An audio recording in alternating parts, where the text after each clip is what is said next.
Misalnya saya buruh rokok gudang garam, saya tidak bisa serta-merta kemudian saya rokok balbul ini ya, gudang garam ini. Padahal yang buat rokok ini siapa? Saya.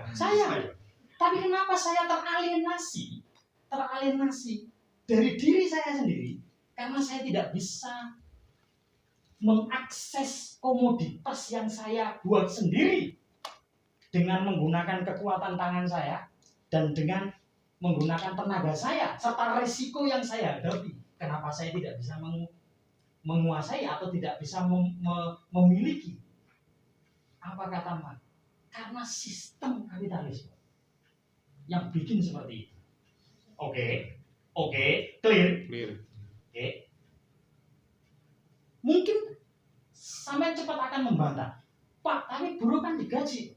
Ya kan? Buruh kan digaji. Gak ada satupun buruh yang gak digaji. Semuanya pasti digaji. Memang saya jawab memang. Ini berdasarkan pembacaannya Marx ya. Ini bukan saya sebenarnya yang ngomong ini ya. Saya cuma menyampaikan Marx ya. Memang buruh itu digaji, buruh itu dibayar. Tapi market value-nya atau nilai tambahnya atau gaji buruh itu tidak sebanding dengan tenaga yang dia keluarkan, juga resiko kematian yang akan dihadapi. Itu tidak sebanding. Wes, gak usah jauh-jauh wes. Buruh itu kan noto digaji UMR, tau UMR Lamongan itu berapa? 23. Oh, soalnya temennya. Iya, ya 23 ya. Iya, 23. Katakanlah gaji buruh ini 23, UMR 23.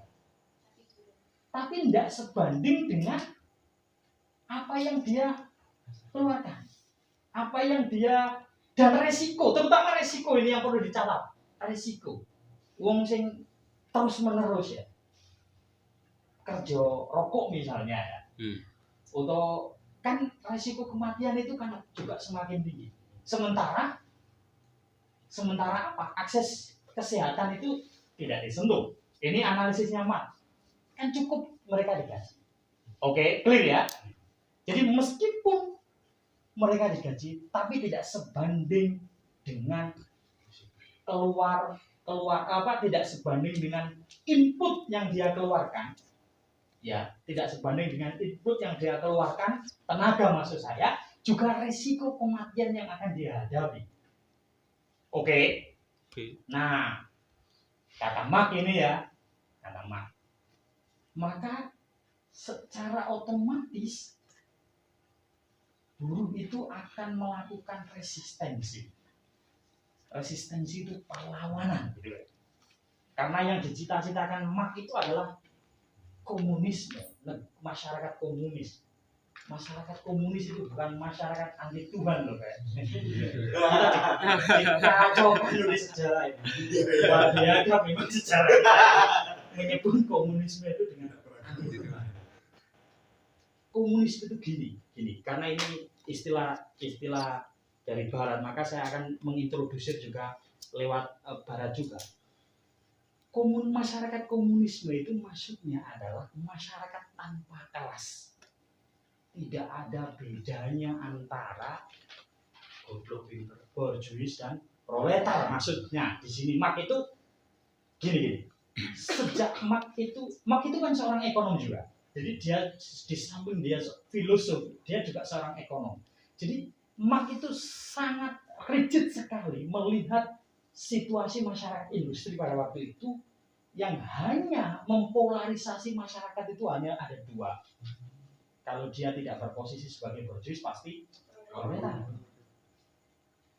Dan yang perlu dicatat, selamanya kata Marx, borjuis itu terdominasi atau tertindas. Padahal yang diinginkan oleh Marx tidak ada istilah polarisasi itu harus dihapus. Masyarakat itu harus equal itu seimbang. Yang nggak ada bedanya antara borjuis dan proletar. Harusnya proletar itu tidak teralienasi dari hasil komoditas yang dia buat sendiri dengan resiko kematian yang dihadapi. Tapi kenapa dia teralienasi itu kan? Nah, pengennya Marx itu nggak seperti itu. Maka kesimpulannya, maka Marx itu memprediksi borjuis itu akan, proletar itu akan melakukan konsolidasi. Konsolidasi itu bekerja sama, sesama proletar akan melakukan resistensi atau perlawanan.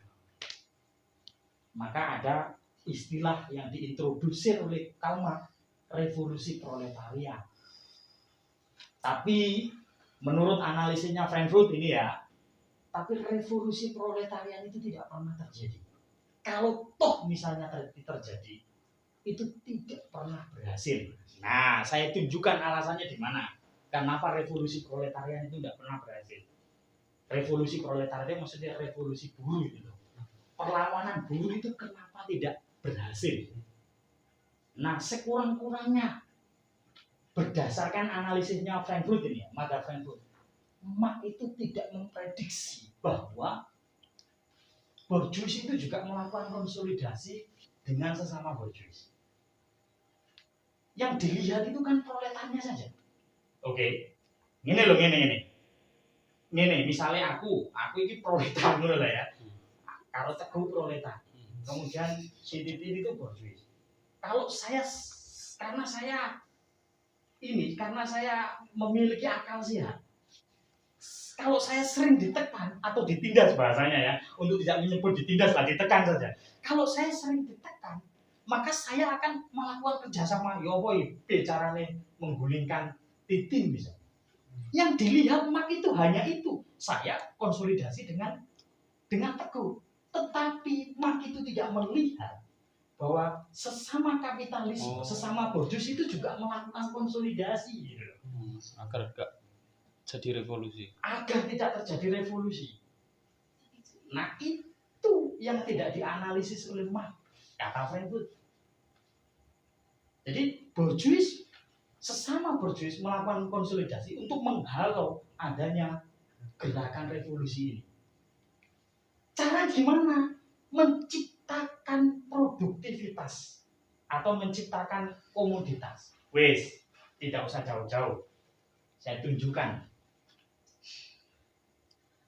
Kalau borjuis, kalau kapitalis itu juga melakukan konsolidasi.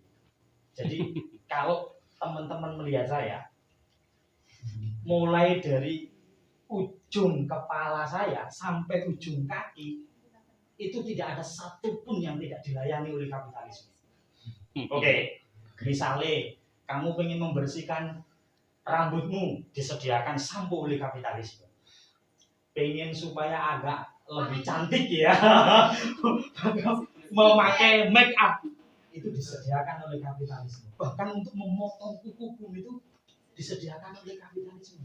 Lagi ini pengen melakukan revolusi itu, dalan itu konten, cara Jawa nih. Lah iya, mau kita seluruh kebutuhan kita itu dilayani oleh kapitalisme. Ini yang nggak diprediksi oleh Marx. Oke, clear. Oke ya. Di semua, hampir seluruh kebutuhan manusia, semuanya dilayani oleh kapitalisme. Apalagi sekarang teknologi, HP misalnya itu, tidak ada satupun manusia di dunia ini yang tidak pegang HP dan tidak terhegemoni oleh HP. Konsep hegemoni nanti akan saya jelaskan setelah ini ya. Wis pahami itu aja dulu ya. Jadi intinya gini. Sederhananya, aku mau bilang gini kepada sahabat-sahabat.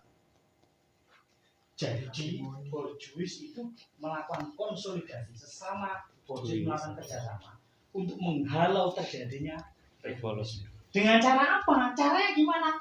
Menciptakan ketergantungan dengan cara menciptakan produktivitas. Oke ya, karena semua aspek kebutuhan itu tidak ada, manusia itu tidak ada satupun yang tidak dilayani oleh kapitalisme. Nah, kira-kira gitu. Kira-kira ini kenapa saya sebut kira-kira? Karena pemahaman saya gitu. Barangkali ada pemahaman lain ya. Monggo, mungkin Mas Hasan mungkin nanti ada pemahaman lain. Mungkin ya. Bisa kita karena kemarin yang ikut Sekolah kan masalah. Itu, oke ya? Itu. Yang kedua, ini yang tidak diprediksi oleh Marx. Yang kedua, Marx tidak memprediksi bahwa borjuis itu tidak hanya konsolidasi sesama borjuis, tetapi juga konsolidasi dengan negara. Nah, ini yang mengerikan ini. Ya, konsolidasi atau kerjasama dengan negara. Kerjasama dengan negara. Negara disuruh untuk membuat aturan, tapi negara tidak bisa mengintervensi apapun terhadap kewenangan atau keleluasaan daripada sistem kapitalisme yang ada di Indonesia misalnya. Wes, saya kasih contoh. Tidak ada konstitusi. Konstitusi itu undang-undang ya. Tidak ada konstitusi yang di Indonesia itu yang tidak ada patologinya. Patologinya itu tumbalnya tidak ada. Tidak ada konstitusi atau pasal di dalam undang-undang itu yang tidak bisa lepas dari sistem kapitalisme. Itu pasti ada. Ini dengan bahasa kasar, sebenarnya aku nggak mau nyebut kasar ini ya. Tidak ada. Tidak ada satu pun undang-undang di Indonesia itu yang tidak dibayar oleh kapitalis. Menurut maksudku. Nah, itu kan kasar itu ya. Enggak. Aman. Ya borjuis lah sama kapitalis borjuis. Gini, misalnya gini. Ini pengakuan langsung Prof. Mahfud. Prof. Mahfud itu enggak sembarang orang ya. Prof. Mahfud ini guru besar hukum tata negara ya. Diakui beliau alumni UI Jogja. Sekarang jadi Menko Polhukam. Kata Prof. Mahfud ini ya. Tidak ada undang-undang di Indonesia ini yang tidak diberi oleh kapitalis atau nggak borjuis. Jadi sebenarnya muspro memilih DPR itu muspro. Kasar ya. Itu paling halus itu ya. Sangat tinggi. Nah, contoh paling konkret ini ya, misalnya Freeport. Jadi Freeport itu ini contoh paling konkret, tapi teman-teman bisa lacak sendiri contoh-contoh yang lain. Kasus Freeport misalnya. Freeport itu tambang emas, sahabat-sahabat. Gunung. Jadi misalnya Freeport itu, andai kata dari dulu itu menjadi Indonesia itu nggak ada sekolah baru, nggak ono kayak, oh itu tambang emas kok. Nggak ada busung lapar di Papua itu. Busung itu tambang emas kok. Lah kok iso tambang emas kok ada busung lapar pada di tempatnya uang. Tambang emas gitu. Tapi yang perlu dicatat, setiap 10 tahun secara otomatis akan ada perpanjangan Freeport. Dan itu diteken pada masa pemerintahan Orde Baru. Tentu saja DPR MPR pada zaman Orde Baru ya, tentu saja ini tetap ya presiden yang punya kuasa ini. Memang luar biasa. Soeharto ini ya pahalanya banyak tapi dosanya juga banyak ya. Jadi secara 10 tahun secara otomatis mau kita gugat bagaimanapun wong itu konstitusi yang bicara seperti itu tidak bisa.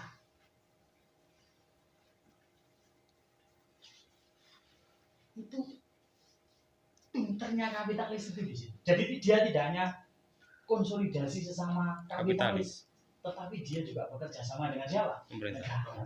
Dan tentu saja ketika kita negara ya perangkat-perangkat negara ya termasuk eksekutif dan legislatif tentu saja ya. Karena apa? Presiden, DPR, MPR kira-kira itulah. Nah.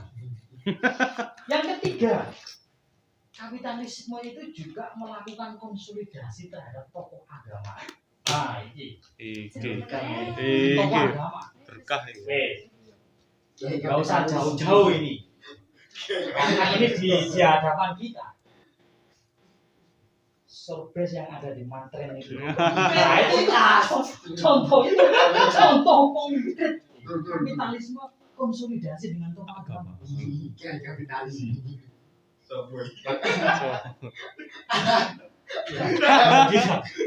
Iya benar ya. Ojo direkam. Enggak usah.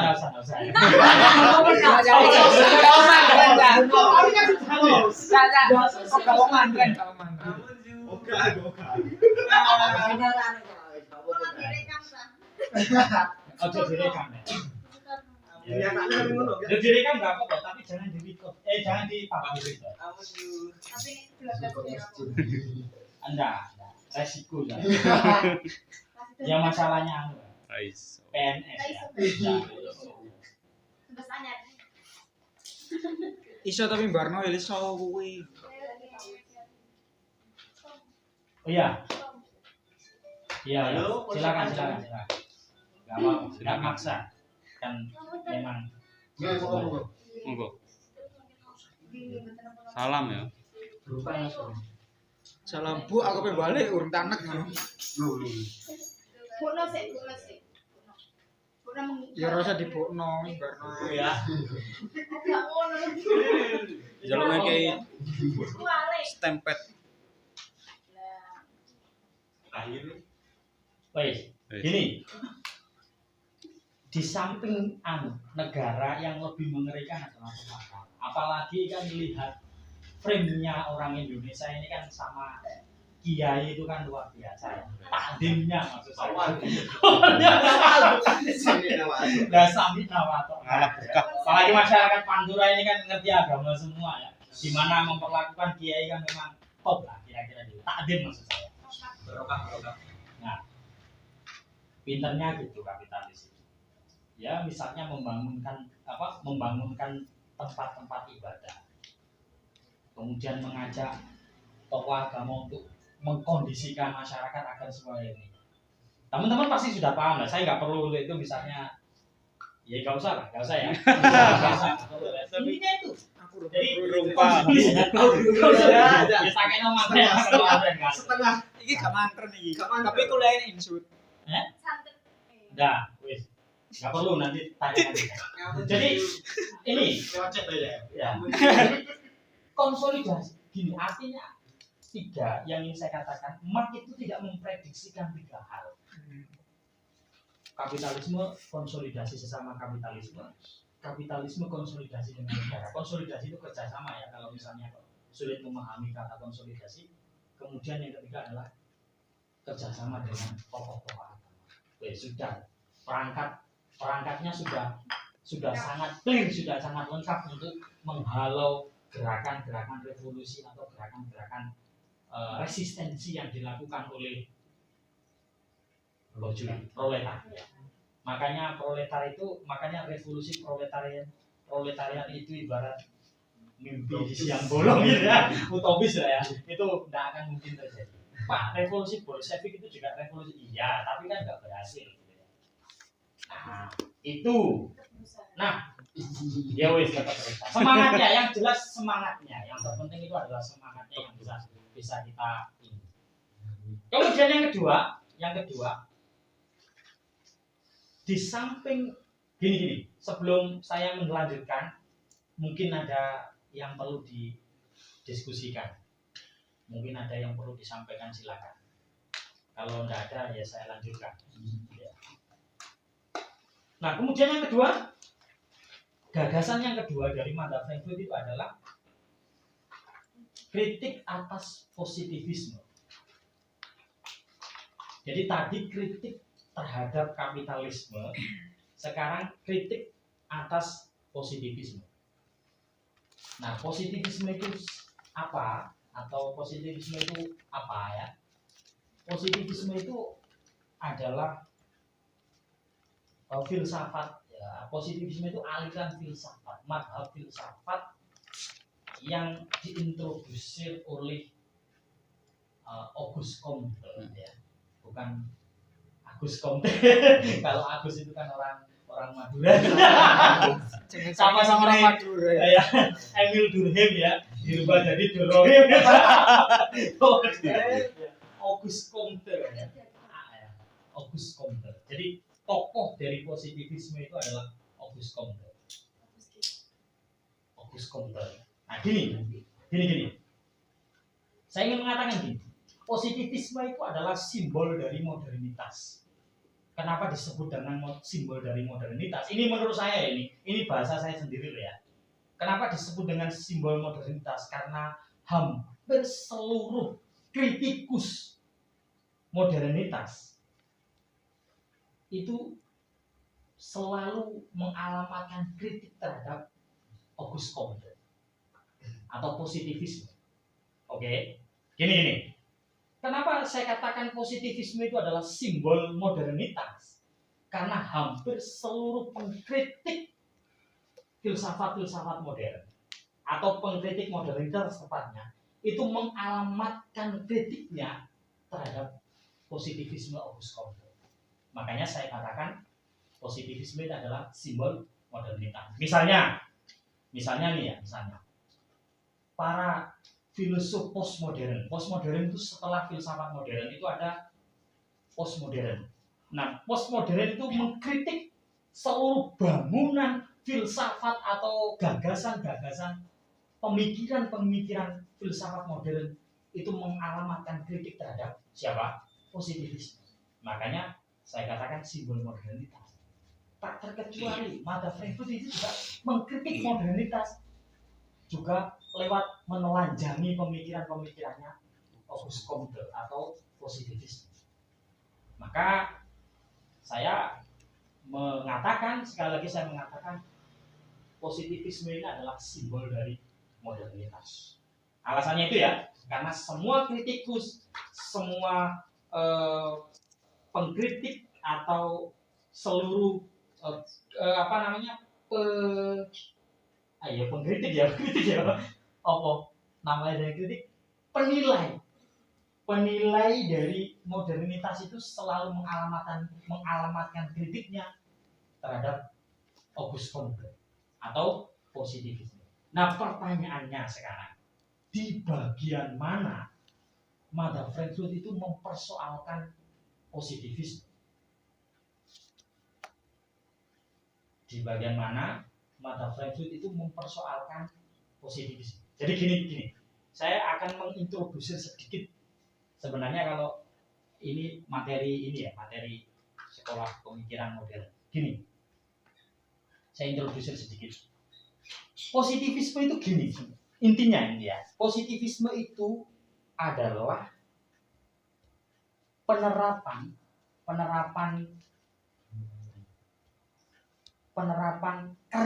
kerja ilmu alam, penerapan atau implementasi kerja ilmu alam ke domain fakta sosial, ke ranah sosial gitu. Oke. Jadi positivisme itu adalah penerapan kerja ilmu alam ke ranah sosial. Intinya ingin menerapkan hukum-hukum yang dihasilkan oleh ilmu alam untuk meneliti fakta-fakta sosial. Ini loh maksudnya. Makanya Auguste Comte ini kalau teman-teman jurusan IPS dulu disebut dengan bapak sosiologi, ya kan?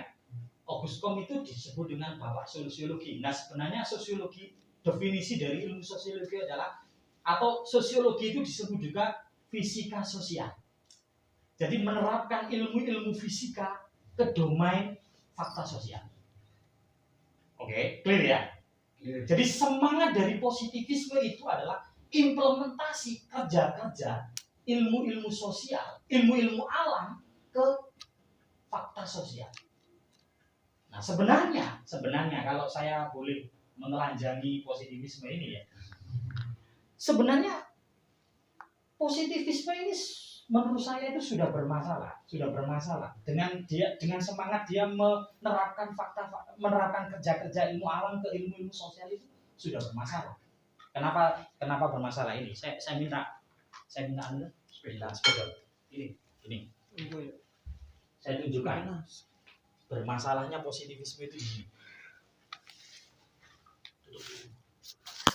Mau ditutup nggak apa-apa? Kan ingin menerapkan kerja ilmu alam, ya kan? Ilmu alam ke fakta sosial. Fakta sosial itu ya menungso masyarakat lah ya, masyarakat. Jadi ingin menerapkan kerja atau kaidah-kaidah atau prosedur-prosedur untuk membangun ilmu alam ke ranah sosial. Lah menurut saya ini sudah bermasalah. Karena apa? Karena objek ilmu alam, objek alam dengan sosial itu kan sudah berbeda. Objeknya ilmu alam kan berarti kan alam toh. Kalau ilmu sosial berarti fakta-fakta sosial. Itu sudah berbeda. Berbedanya di mana? Gini. Berbedanya di ini. Alam itu kan sifatnya kan statis. Tetap. Kalau sosial itu kan dinamis ya. Berubah. Jadi gini loh. Optimisnya Obiscop ingin gini.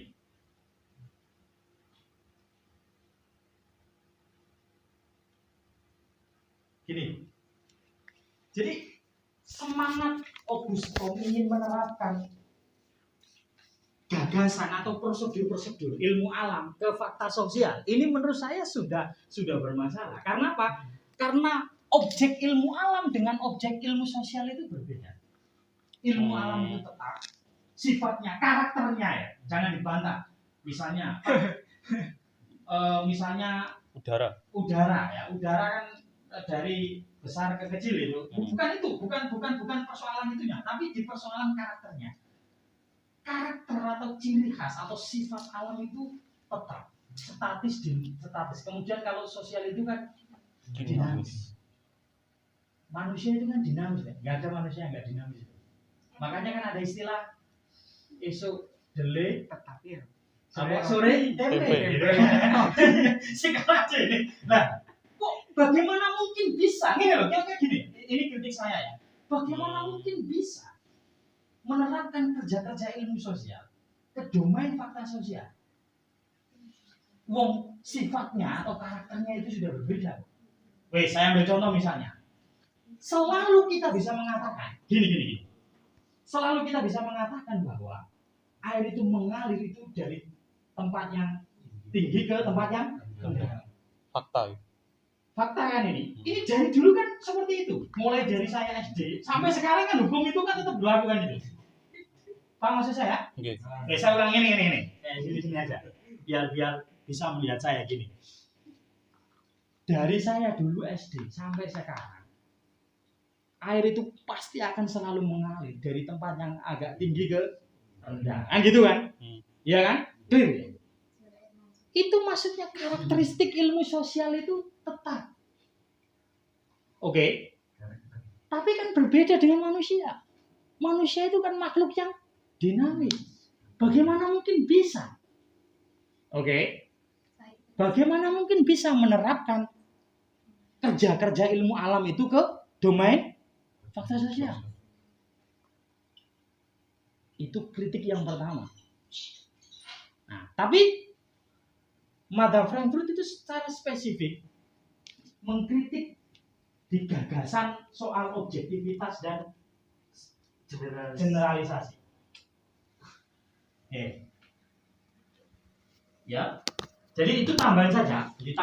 Dari segi objek itu sudah berbeda karena karakter objek alam itu tetap statis, sementara manusia itu berubah. Ini. Saya kemarin itu dibantah sama anak-anak Jepara itu. Pak, kan batu itu kan dari apa ya? Dari apa? Itu Pak. Uap. Orang uap. Iya Pak, berbentuk itu loh. Oh, ya udah kan. Selain itu.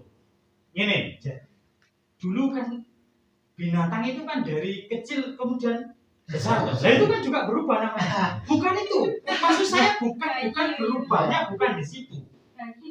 Oh, perilaku. Berubahnya itu bukan kok kemudian Pertumbuhan bukan itu, tapi berubah karakter. Karakternya itu tetap selalu ngono terus. Sifatnya seperti itu. Oke ya. Jadi gini misalnya gini. Pak. Ikan air toh Mau ini kan sak gelas ya. Taruhlah ini 1 gelas. Tapi sekarang kan sudah berubah jadi separuh. Bukan ini maksud saya berubah. Bukan datnya, tapi karakternya. Itu kan selalu tetap. Seperti yang sudah saya